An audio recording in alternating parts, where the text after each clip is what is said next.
हर खबर पर होगी आपकी पकड़। डाउनलोड कीजिए एबीपी लाइव ऐप। अब जानिए खबरें इत्मीनान से। सुशांत सिंह केस में रॉ के पूर्व अफसर एनके सूद ने एबीपी न्यूज पर बड़ा खुलासा किया है। एनके सूद ने कहा कि सुशांत की मौत में दुबई कराची गैंग का हाथ हो सकता है। सूद के मुताबिक इस साजिश में अंडरवर्ल्ड और ड्रग डीलर से भी कनेक्शन हो सकता है। बीजेपी नेता मुरलीधर राव ने सुशांत केस की जांच एनआईए से कराने की मांग कर दी।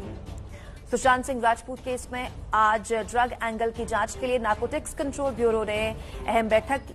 मुंबई के एनसीबी हेडक्वार्टर में हुई इस बैठक में डिप्टी डायरेक्टर केपीएस मल्होत्रा ने दिल्ली और मुंबई की एनसीबी की टीमों को अलग अलग टास्क दिए।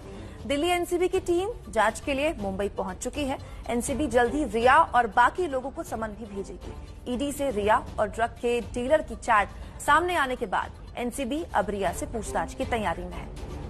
सुशांत सिंह केस में ड्रग कनेक्शन की जांच के लिए दिल्ली से नार्कोटिक्स ब्यूरो की टीम मुंबई पहुंच चुकी है। जैसा कि हमने आपको बताया, एनसीबी को अब गौरव आर्या की तलाश है। गौरव आर्या वही शख्स हैं जिनकी रिया के साथ ड्रग डीलिंग की चैट सामने आई थी। सूत्र कह रहे हैं कि एनसीबी सबसे पहले सभी आरोपियों से पूछताछ करेगी और ड्रग पेडलर के साथ इनके कनेक्शन की पड़ताल करेगी। जरूरत पड़ने पर आरोपियों के ब्लड सैंपल्स भी लिए जा सकते हैं। सुशांत सिंह राजपूत कथित सुसाइड केस में सीबीआई लगातार सिद्धार्थ पिठानी से पूछताछ कर रही है। कल 15 घंटों की लंबी पूछताछ के बाद Siddharth Pithani DRDO guest house से बाहर निकले। केशव और नीरज से सभी सीबीआई अधिकारियों ने 14 घंटे तक पूछताछ की है। डीआरडीओ गेस्ट हाउस में सीबीआई ने रिया चक्रवर्ती के भाई शोभिक चक्रवर्ती को भी पूछताछ के लिए बुलाया था। देर रात शोभिक काले शीशे वाली गाड़ी में डीआरडीओ गेस्ट हाउस से बाहर निकला। कांग्रेस ने नीट और जेईई की परीक्षाओं के आयोजन के फैसले को लेकर केंद्र सरकार के खिलाफ आज देशव्यापी प्रदर्शन करने का ऐलान किया है। सुबह 11 बजे से यह प्रदर्शन शुरू होगा। प्रदर्शन के दौरान कांग्रेस राज्य और जिला मुख्यालयों पर केंद्र सरकार के खिलाफ प्रदर्शन करेगी। प्रदर्शन के दौरान प्रदेश कांग्रेस कमेटी के नेता और कार्यकर्ता सामाजिक दूरी का पालन करते हुए धरना देंगे। कांग्रेस ऑनलाइन प्लेटफॉर्म पर भी सरकार को घेरने की तैयारी में है।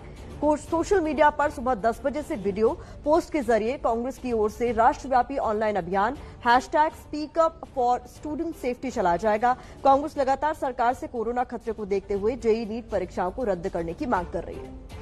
कांग्रेस के वरिष्ठ नेता कपिल सिब्बल ने एबीपी न्यूज से बातचीत में कहा है कि सरकार को जेईई नीट की परीक्षा टाल देनी चाहिए। कपिल सिब्बल ने कहा कि परीक्षार्थियों को अगर कोरोना संक्रमण हुआ तो इसके जिम्मेदार कौन होगा। देश के कई हिस्सों में बाढ़ का कहर है, ऐसे में परीक्षार्थी सेंटर तक कैसे पहुंचेंगे। कपिल सिब्बल ने सरकार पर तंज कसते हुए कहा है कि ये लोग शास्त्री भवन और नॉर्थ ब्लॉक में बैठे हैं, इन्हें बस दिल्ली दिखाई देती है, इन्हें नहीं पता कि बाकी देश में क्या हालात है।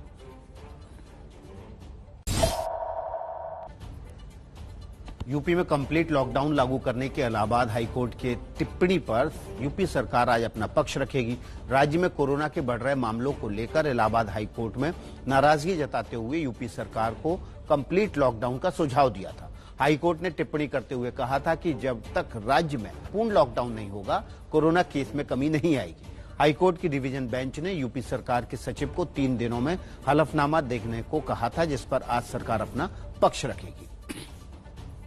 कैबिनेट सेक्रेटरी ने कल कोरोना के मुद्दे पर 10 राज्यों के मुख्य सचिवों के साथ बैठक की। इन 10 राज्यों में महाराष्ट्र, तमिलनाडु, कर्नाटक, तेलंगाना, गुजरात, पश्चिम बंगाल, उत्तर प्रदेश, पंजाब, आंध्र प्रदेश और जम्मू कश्मीर शामिल है। बैठक में इन राज्यों में कोरोना की स्थिति और मैनेजमेंट को लेकर चर्चा हुई। पिछले 2 हफ्तों में मौत के 89% मामले इन्हीं 10 राज्यों से आए हैं। बैठक में कैबिनेट सचिव ने नए केस आने पर कॉन्टैक्ट ट्रेसिंग करने और 72 घंटों के अंदर जांच के निर्देश दिए।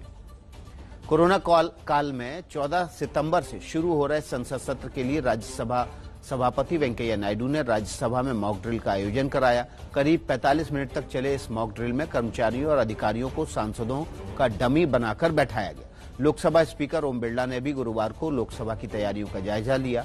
आज लोकसभा स्पीकर ओम बिरला स्वास्थ्य और गृह मंत्रालय के अधिकारियों के साथ बैठक करेंगे।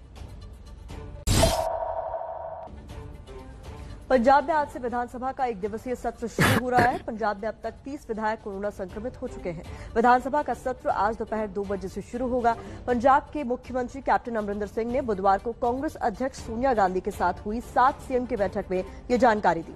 आम आदमी पार्टी के 3 विधायक, अकाली दल के 6 विधायक और कांग्रेस के 10 विधायक कोरोना पॉजिटिव हैं। राष्ट्रीय अल्पसंख्यक शैक्षणिक संस्था आयोग के गठन को चुनौती देने वाली याचिका पर आज सुप्रीम कोर्ट सुनवाई करेगा। याचिका में कहा गया है कि देश भर में अल्पसंख्यक दर्जा प्राप्त समुदायों को अपनी पसंद के शिक्षण संस्थान खोलने और उसे चलाने का अधिकार दिया गया है और सरकार इन संस्थानों को धन और दूसरी सुविधाएं दे रही है, लेकिन ये व्यवस्था भेदभाव पर आधारित है। देश के कई राज्यों में अल्पसंख्यक धर्म के लोगों की तादाद बहुत अच्छी है, फिर भी उन्हें लाभ दिया जा रहा है। वहीं हिंदुओं को अपनी संस्कृति के संरक्षण के लिए स्कूल कॉलेज खोलने की सुविधा नहीं दी जा रही। चारा घोटाला मामले में सजा काट रहे बिहार के पूर्व सीएम लालू प्रसाद यादव की जमानत पर आज झारखंड हाईकोर्ट में सुनवाई होगी। मामले की सुनवाई हाईकोर्ट के जस्टिस अपरेश कुमार सिंह की कोर्ट में होगी। लालू प्रसाद के अधिवक्ता देवऋषि मंडल ने बताया कि चाईबासा मामले में जमानत याचिका दाखिल की गई है। याचिका में सजा की आधी अवधि जेल में बिताने के आधार पर जमानत मांगी गई है।